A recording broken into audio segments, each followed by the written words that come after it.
The boardroom smelled of cold espresso and impending litigation.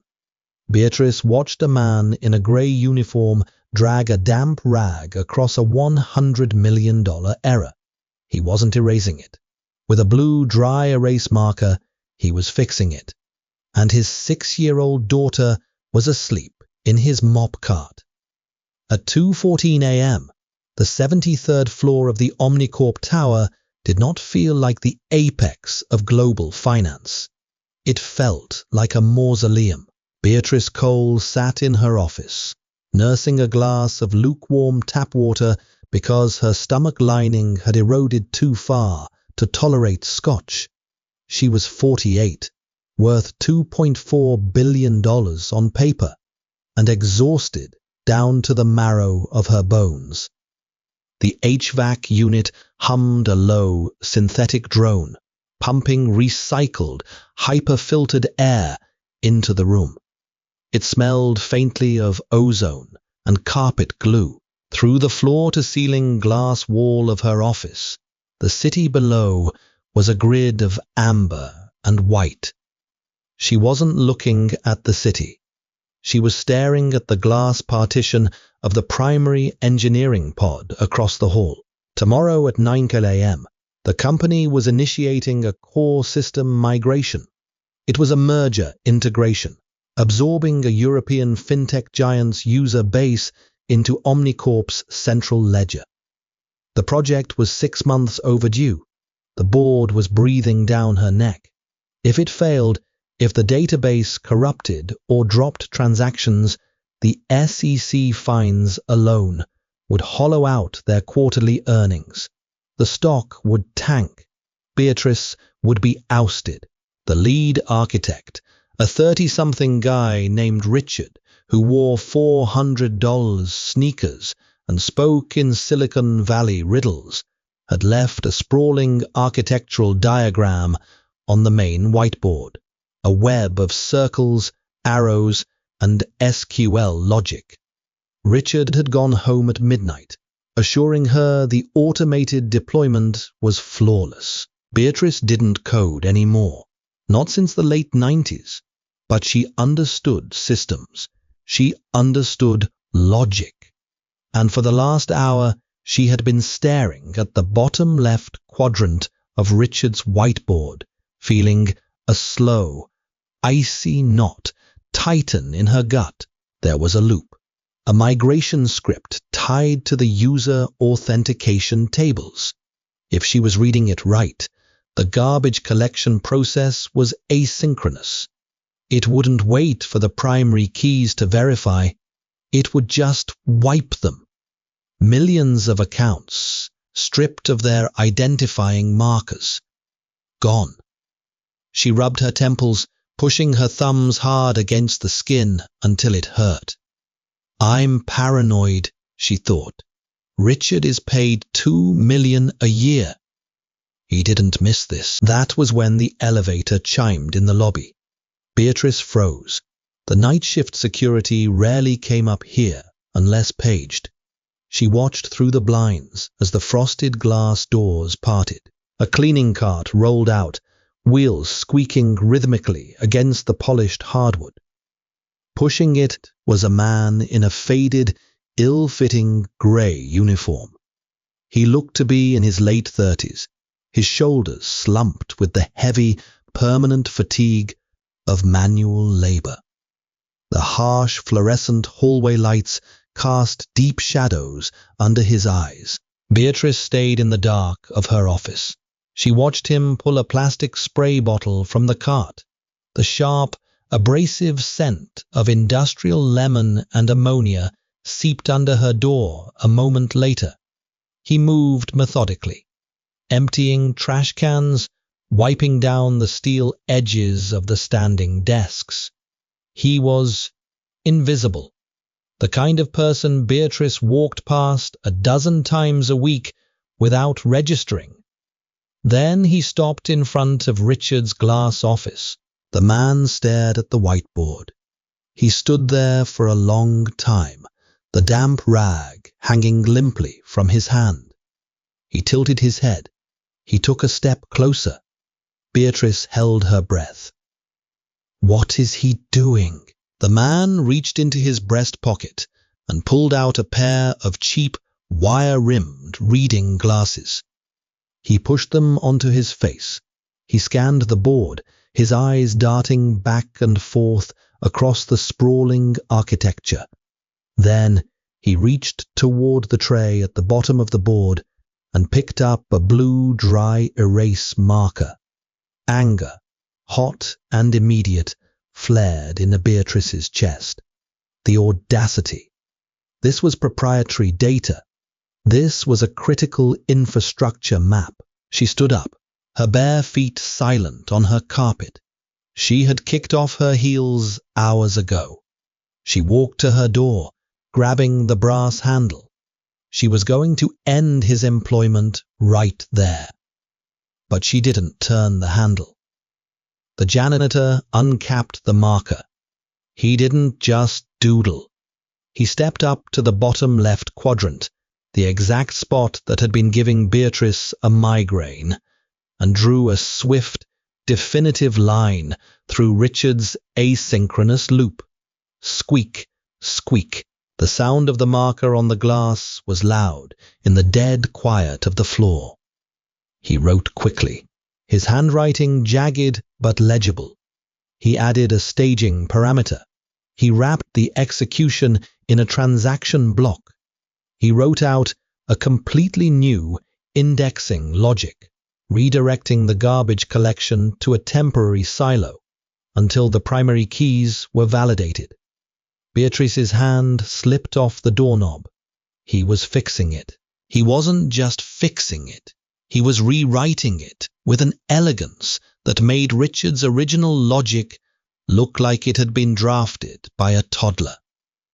The man paused, tapped the marker against his chin, caught a minor syntax error in his own code, and corrected it.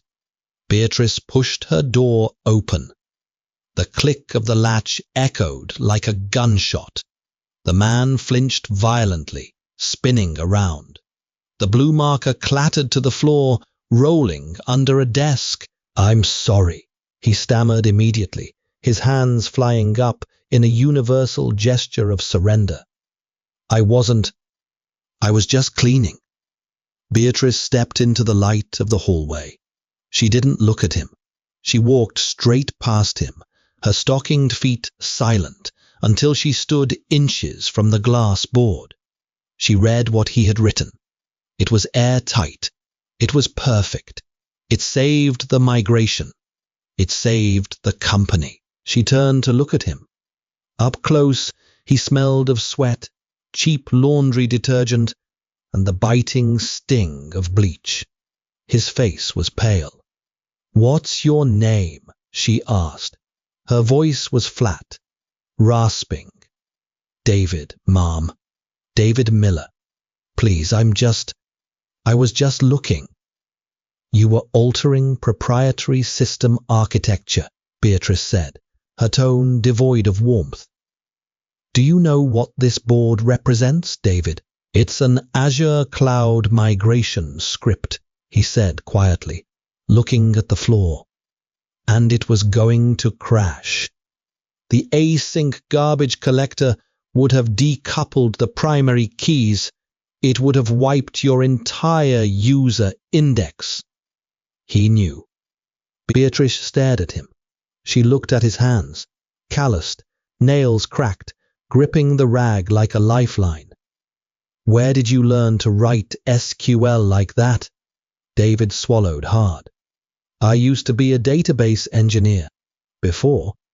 "Before what?" He didn't answer right away. His eyes darted nervously toward his cleaning cart parked in the hallway. Beatrice followed his gaze. She walked over to the cart.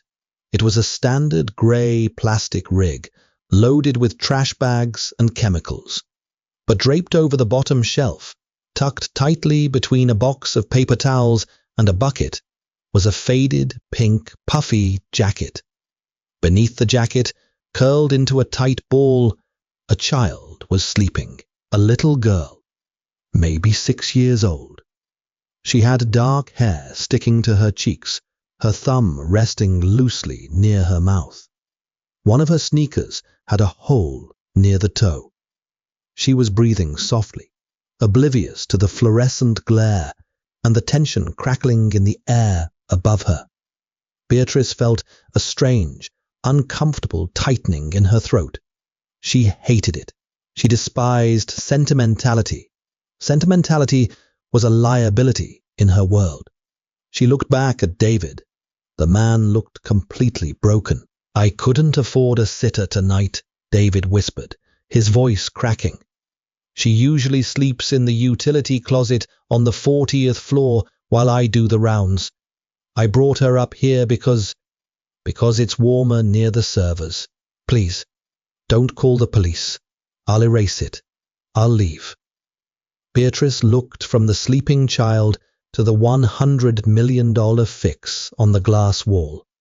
"Don't you dare erase that," she said. Beatrice walked back to her office and grabbed her phone off the mahogany desk. She dialed a number, holding the device to her ear as she stepped back into the hallway.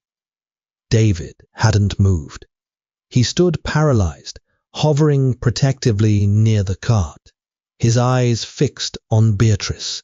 The phone rang 4 times. "Yeah?" a groggy voice answered. "Gregory," Beatrice said. "Wake up, Beatrice. Jesus, it's—" There was the sound of rustling sheets. "It's 2:30 in the morning. Is the deployment failing?" "Not yet," she said. "But it would have. Get on your laptop. I'm sending you a photo."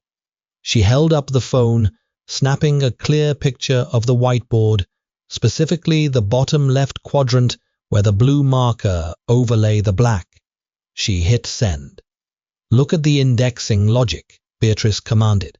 "Give me a second. I have to log in," Gregory muttered. Beatrice heard the heavy thud of a laptop being opened, the clicking of keys. Gregory was her chief technology officer.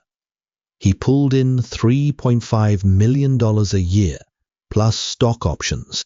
He had a house in the Hamptons. Silence stretched over the line.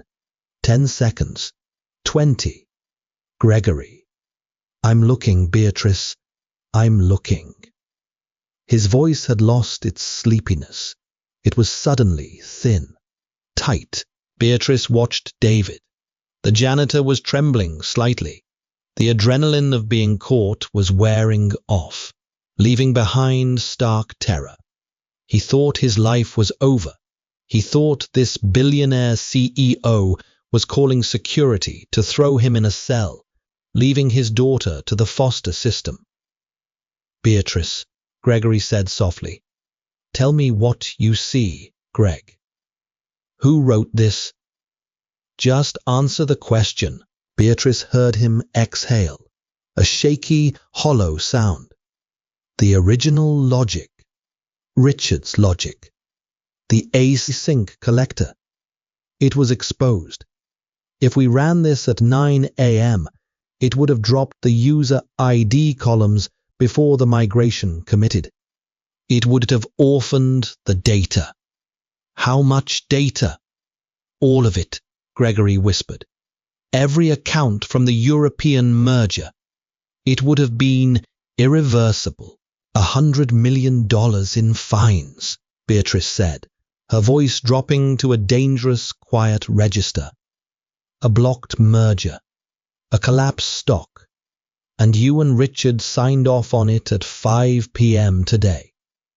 "Beatrice, the sandbox testing didn't catch—" "You're fired, Gregory." The line went dead silent. "Beatrice, listen to me. You can't. Do not come to the office tomorrow. HR will send your severance package to your personal email. Tell Richard he's done too." She hung up. She tossed the phone onto a nearby desk. It slid and hit a coffee mug with a loud clink. The little girl on the bottom of the cart stirred. She made a soft, high-pitched whimpering sound and curled tighter under the pink jacket.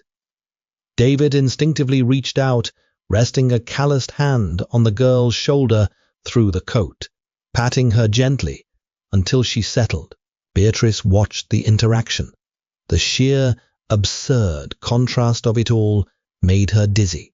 She had just decapitated her executive engineering team, firing millions of dollars of talent with a single phone call. And her savior was a man who scrubbed urinals for minimum wage. "David," she said. He flinched. "Yes. You said you were a database engineer. What happened?" David looked down at his dirty boots. The shame radiated off him in waves. "I worked at a mid-level logistics firm. We got bought out by private equity. They liquidated the tech department, outsourced it all. I was out of work for 8 months. That doesn't put a senior engineer in a mop closet," Beatrice said bluntly. She wasn't being cruel. She was extracting data. She needed to understand the variables. "My wife," David said. His voice was hollow, stripped of emotion by sheer repetition. "She was diagnosed with early-onset ALS. The insurance from the logistics firm was gone. We had to pay out of pocket for the trials, then for the at-home care. We drained the savings, then the 401k. Then we sold the house." He paused, swallowing hard. The harsh overhead light caught the faint gleam of moisture in his eyes, but he refused to cry. "She passed away last year," he continued, his voice dropping to a whisper. "I had a gap on my resume of 3 years from taking care of her. I tried to interview, but my skills were dated. Nobody wanted a 40-year-old junior dev. The medical debt forced me into Chapter 7 bankruptcy. I took this job because it has a union. The union provides basic health insurance for Chloe." He pointed to the mop cart. Beatrice looked at the cart. She looked at the floor. The carpet was spotless. She felt a bitter taste in her mouth. She was a capitalist. She believed in the system. She believed that competence was rewarded and incompetence was punished.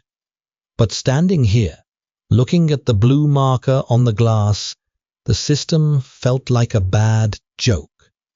Richard, who couldn't write a secure loop to save his life, drove a Porsche to work. David, who had just casually patched a catastrophic logic bomb while holding a bottle of Windex, was living a nightmare. "Are you competent in cloud deployment?" Beatrice asked. David blinked, thrown by the sudden shift in topic. Yes. I read the Azure documentation on my breaks. I keep up with the patch notes." "Reading documentation is not deploying code." "I know how to do it," David said, a sudden spark of defensiveness piercing his fear. "The logic is just syntax. The architecture is sound." Beatrice checked her watch. It was 2:45 a.m. The deployment was scheduled for 9 a.m. Without Gregory and Richard, her remaining engineers wouldn't know how to validate the fix in time. They would panic. They would delay the launch. Delaying the launch would trigger a breach of contract with the European firm. The stock would still tank. She needed someone to push the code. She looked at David. She was about to do something reckless, something that would make her board of directors threaten to have her institutionalized. "Pick up the girl," Beatrice said. David froze. "What?" "Pick up your daughter," Beatrice repeated, her voice sharp and commanding. "Bring her into my office. The couch is Italian leather. It's better than a plastic shelf." David hesitated, his eyes wide with confusion. "Ma'am, I don't understand." "You don't need to understand. You need to do what I say." Slowly, carefully, David reached into the cart. He scooped the little girl up into his arms. She was limp with sleep, her head falling heavily onto his shoulder. She smelled of cheap strawberry shampoo. The pink jacket slipped off, revealing a faded Paw Patrol t-shirt. Beatrice led the way into her massive corner office. She pointed to the long, black leather sofa. David laid Chloe down, tucking the jacket over her legs. Beatrice walked over to her desk, unplugged her personal laptop, a matte black machine with top-tier processing power, and carried it over to the small, round conference table in the corner of her office. She opened it. The screen flared to life, casting a pale blue glow across the darkened room. "Sit down," Beatrice said. David stood by the couch, looking completely lost. "Mom?" "Sit down, David." He walked over slowly and sat in the ergonomic chair opposite her. He looked terrified to touch the table. "You wrote that fix on the board," Beatrice said, leaning forward. "You said you know how to deploy it." "I do. But then prove it." Beatrice spun the laptop around so it faced him. "Log into the staging environment. My credentials are auto-filled for admin access. I want you to write the patch. I want you to run it through the sandbox. If it compiles without errors, you are going to push it to the live server before the 9 a.m. migration." David stared at the keyboard. His hands were shaking. "You want me, a janitor, to deploy a core system update on a billion-dollar database? I want the man who caught the error to fix the error," Beatrice said coldly. "I don't care what uniform you're wearing. I care if the math works. Does the math work, David?" He looked at her, really looked at her. He saw the sheer, unyielding pressure in her eyes, the desperation masked by corporate ice. "If I mess this up," David said quietly, "you'll destroy me." "If you mess this up," Beatrice corrected him, "we are both destroyed. But if you succeed—" She paused. "If you succeed, you will never push a mop in this building again." The silence in the office was suffocating. The only sound was the frantic, rhythmic clacking of the keyboard. David typed with a ferocity that belied his exhausted appearance.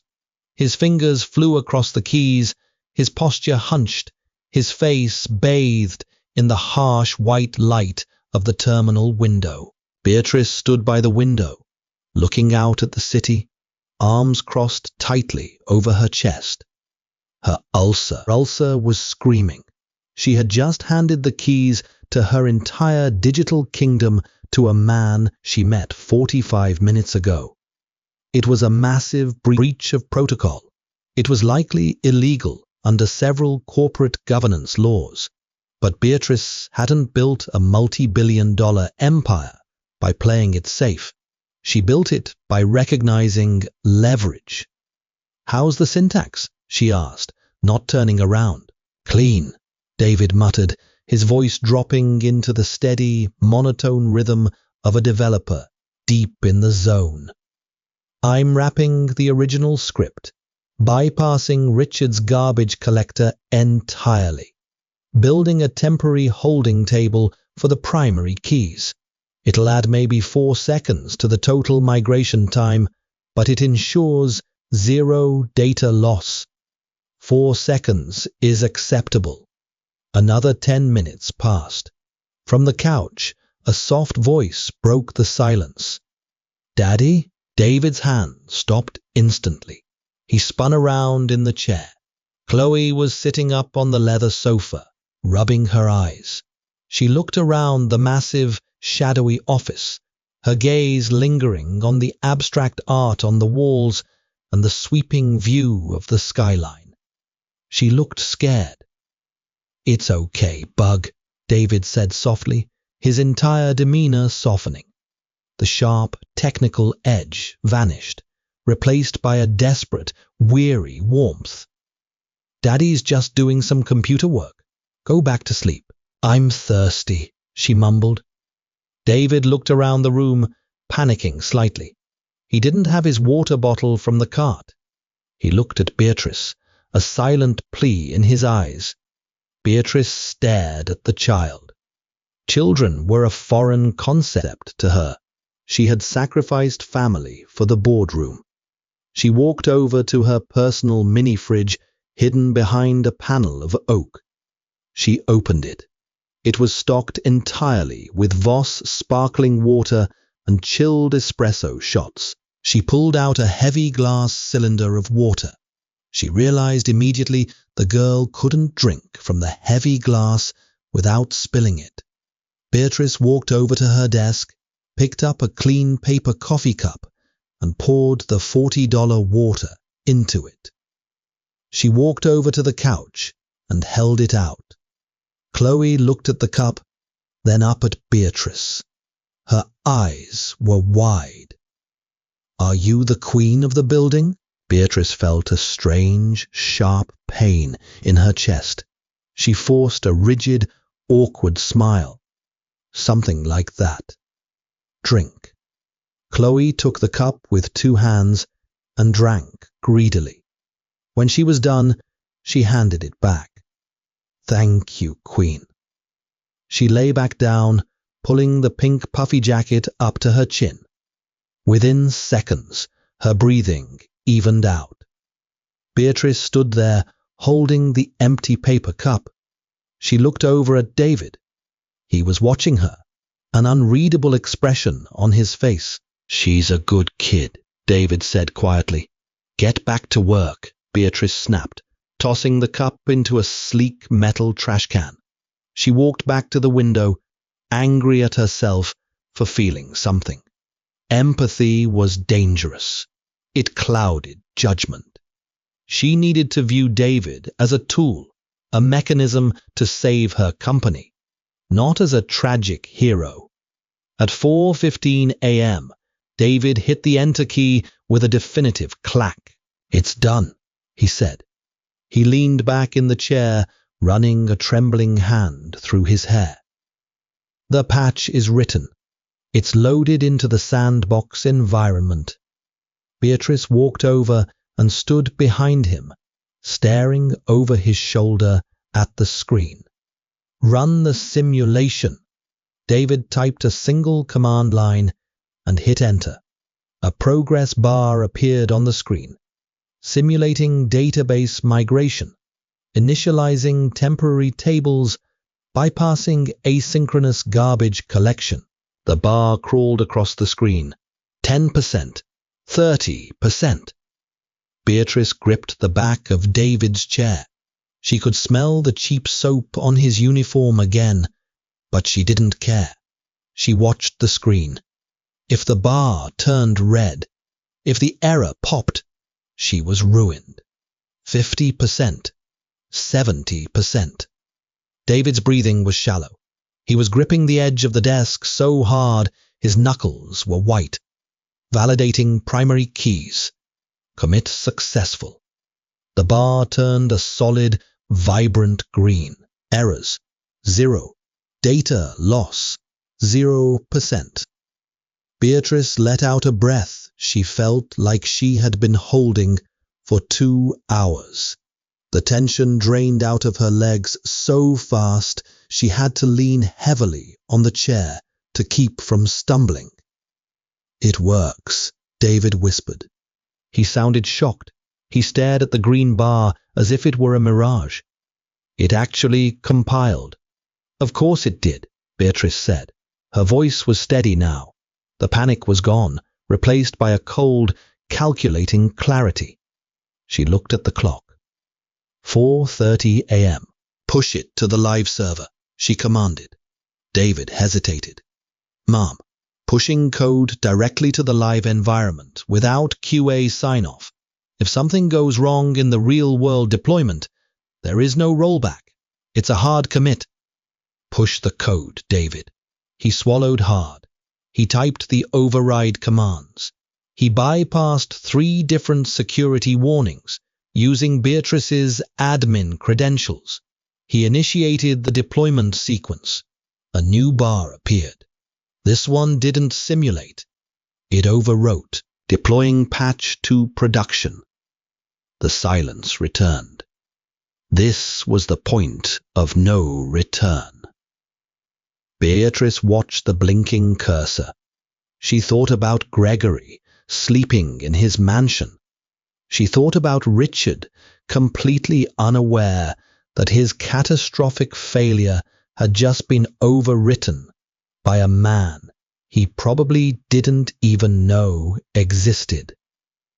The screen flashed. Deployment complete. System ready. It was done. The $100 million bullet had been dodged. The company was secure. The merger would go through flawlessly at 9 a.m. David slumped back in the chair. The adrenaline crash hit him visibly. He looked grey.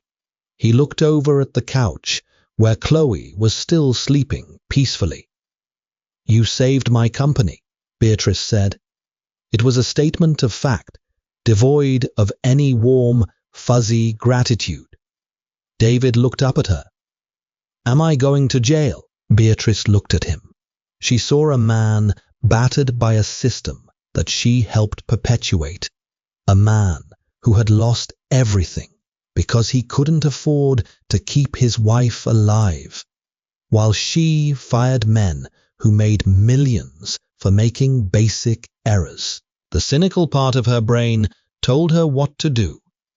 The safe, corporate play.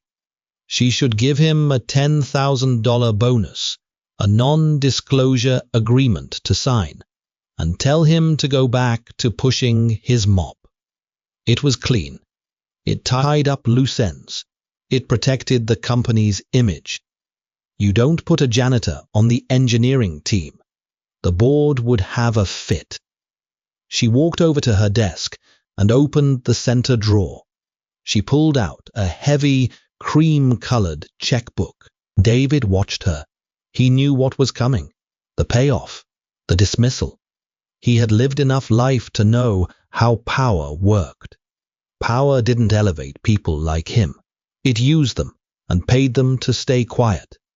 Beatrice uncapped her pen. She wrote out a number. A very large number. She tore the check out, walked over to the table, and set it down in front of David. David looked at it. It was a personal check from Beatrice Cole. For $100,000. He stared at the zeros. His hands began to shake again. This was life-changing money. This was freedom from the crushing debt. This was an apartment with heating that worked, and new shoes for Chloe. "Thank you," David choked out, tears finally spilling over his eyelashes. "Thank you so much." He reached for the check, but before his fingers could touch the paper, Beatrice slammed her hand down flat over it, pinning it to the desk. David recoiled, looking up at her in shock. Beatrice leaned in close. Her eyes were hard, terrifying, and utterly alive. The corporate ice had shattered, revealing something infinitely more dangerous beneath. "That check," Beatrice said quietly, "is severance." David's breath hitched. "Severance?" "Yes," she said, her voice dropping to a dangerous whisper. "Because I am firing you from the maintenance staff." She slowly lifted her hand off the check. "Take the money, David. Pay off your bankruptcy. Buy your daughter a bed that isn't a plastic shelf." Beatrice stood up straight, adjusting the cuffs of her silk blouse. "Because starting Monday, you're taking Gregory's office. You are my new chief technology officer." The Monday morning boardroom smelled of roasted chicory, expensive vetiver cologne, and institutional panic. At 9:02 a.m., The European migration had executed flawlessly. The server load spiked, plateaued, and settled. No dropped packets, no orphaned keys. The stock ticker in the corner of the room pulsed a steady, reassuring green. The 10 members of the board exhaled in unison. It was a collective sigh that cost millions of dollars in retained equity. At the head of the long mahogany table, Beatrice Cole did not smile. She stood up, smoothing the front of her charcoal blazer. "The integration is complete," she said, her voice cutting through the murmurs of relief. "However, it required a structural realignment. I terminated Gregory and Richard on Thursday night." The room went dead silent. The hum of the ceiling vents suddenly sounded like a jet engine.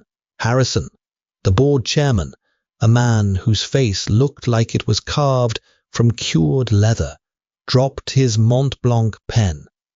It clattered loudly against the wood. "You decapitated the engineering division 72 hours before $100 million merger?" he asked, his voice trembling with a mix of outrage and disbelief. "They missed a fatal loop in the asynchronous garbage collector," Beatrice replied coldly. She pressed a button on her remote. The projector flared to life, casting the raw server logs onto the wall. "If we had deployed Richard's script, we would have wiped the European user index entirely. The SEC would be seizing our servers right now." Harrison squinted at the data. He didn't understand the code, but he understood the red highlights Beatrice had added to the simulation projections. "Who patched it?" he demanded. "Who ran the deployment?" "Our new chief technology officer," Beatrice said. She gestured to the glass doors at the back of the room. "Come in, David." The heavy glass doors pushed open. David Miller stepped into the boardroom. He was wearing a navy suit he had bought off the rack at a department store over the weekend. It was a decent suit, but the shoulders were a fraction too wide, and he kept pulling at the collar of his shirt as if it were choking him. He smelled faintly of new wool and sheer terror. He didn't look like a Silicon Valley prodigy. He looked like a man who had survived a shipwreck and was waiting for the rescue boat to sink. His hands, resting awkwardly at his sides, still bore the faint, yellowish calluses of a man who spent his days gripping a mop handle. Harrison stared at him. "Who the hell is this?" "David Miller," Beatrice said. "He caught the error. He wrote the patch. He executed the deployment." "Where did you poach him from?" Harrison asked, eyeing David's poorly tailored jacket. "Google, Stripe, facilities," Beatrice said flatly. "He was the night shift janitor." A board member at the far end of the table actually choked on his coffee. Harrison stood up, his face flushing a dangerous shade of crimson. "Beatrice, this is not a game. You put a janitor in charge of a global infrastructure network. Are you out of your mind? What is his pedigree?" "His pedigree," Beatrice snapped, her voice cracking like a whip, "is that he just saved your stock portfolio. His pedigree is that he writes Azure architecture in his sleep while your $2 million hires were busy building a logic bomb." David felt the blood drain from his face. The room was spinning. He looked at the circle of billionaires staring at him like he was a stray dog that had wandered into a Michelin-starred restaurant. The imposter syndrome wasn't just a whisper. It was a screaming siren in his head. "Mr. Miller," Harrison sneered, leaning over the table. "Explain to me, in plain English, what Richard did wrong. Because if you can't, I will call security and have you thrown out. and I will call a vote of no confidence on Beatrice before lunch." Beatrice didn't intervene. She looked at David. This was the test. She had given him the title, but he had to hold the room. David looked at Harrison. He looked at the projector screen. He remembered the smell of the bleach. He remembered the heavy weight of Chloe asleep on the plastic cart. He remembered the 3 years of begging for interviews, of being told he was irrelevant, obsolete, worthless. Something hard and jagged clicked into place behind David's ribs. The fear evaporated, replaced by the cold, absolute certainty of mathematics. He walked up to the projector screen. He didn't ask for permission. He pointed directly at the code block. "Richard used an unindexed cascading delete," David said. His voice started low, but it steadied, gaining gravel and weight.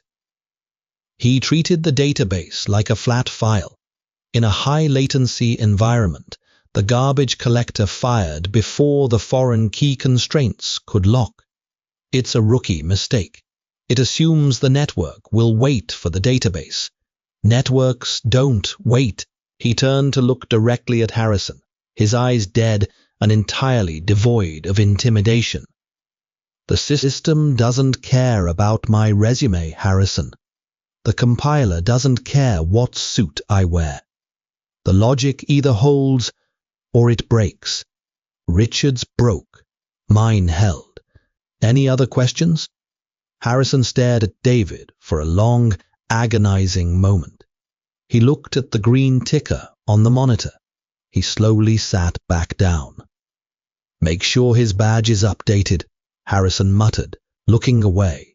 Beatrice allowed herself a microscopic exhalation. The bloodletting was over. The shark had survived the tank. 6 months later, the smell of ammonia was a distant memory. David's office on the 73rd floor smelled of expensive leather, ozone from the servers, and, inexplicably, warm vanilla. The vanilla came from a small plastic diffuser plugged into the wall next to a custom-built drafting desk. At the desk sat Chloe. She was coloring intensely, her tongue poking out of the corner of her mouth. She was wearing brand-new sneakers without a single hole and a yellow dress that wasn't faded. David stood by the floor-to-ceiling window, looking out at the city. He wore a custom-tailored suit now. The calluses on his hands were fading, replaced by the smooth skin of white-collar survival. But the internal scars hadn't vanished.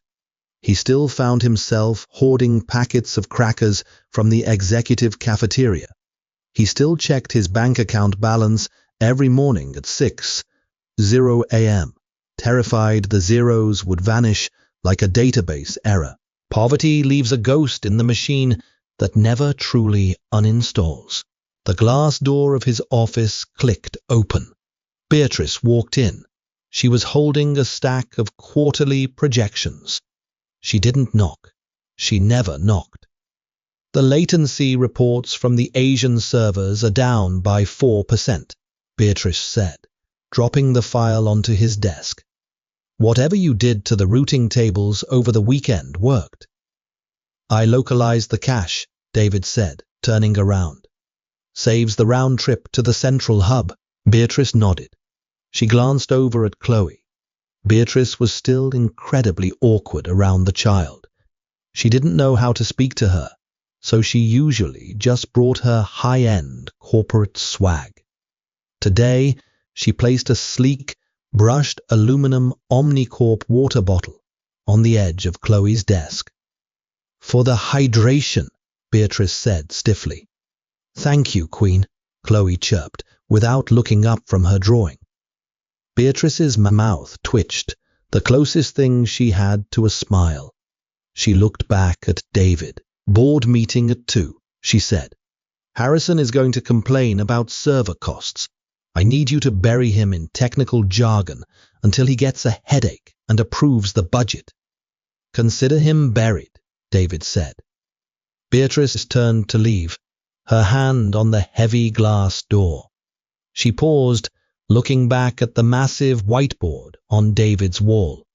It was covered in complex, sprawling architecture, all of it written in cheap, blue, dry erase marker.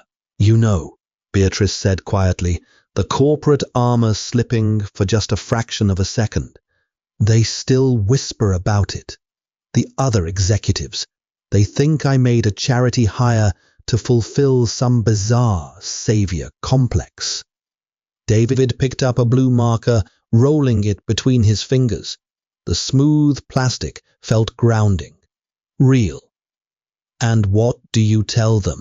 "Nothing," Beatrice said, her eyes cold, pragmatic, and deeply human. "I don't believe in charity, David. I believe in returns on investment. You were the best trade I ever made." She opened the door and stepped out into the hallway. David stood there for a moment, listening to the soft click of the latch. He looked at the blue marker in his hand. He looked at his daughter, safe, warm, and entirely oblivious to the brutal, fragile machinery of the world spinning beneath them. He uncapped the marker, turned to the whiteboard, and got back to work. If this story hit a nerve, it's because we all know what it feels like to be overlooked, undervalued, and judged by the uniform we wear rather than the fire in our minds. David's story is a reminder that genius doesn't always wear a suit, and sometimes the biggest risks yield the greatest rewards. If you connected with this deeply human corporate drama, hit that like button. Share this video with someone who needs a reminder of their own worth, and subscribe for more raw, grounded stories. Your support keeps the storytelling alive.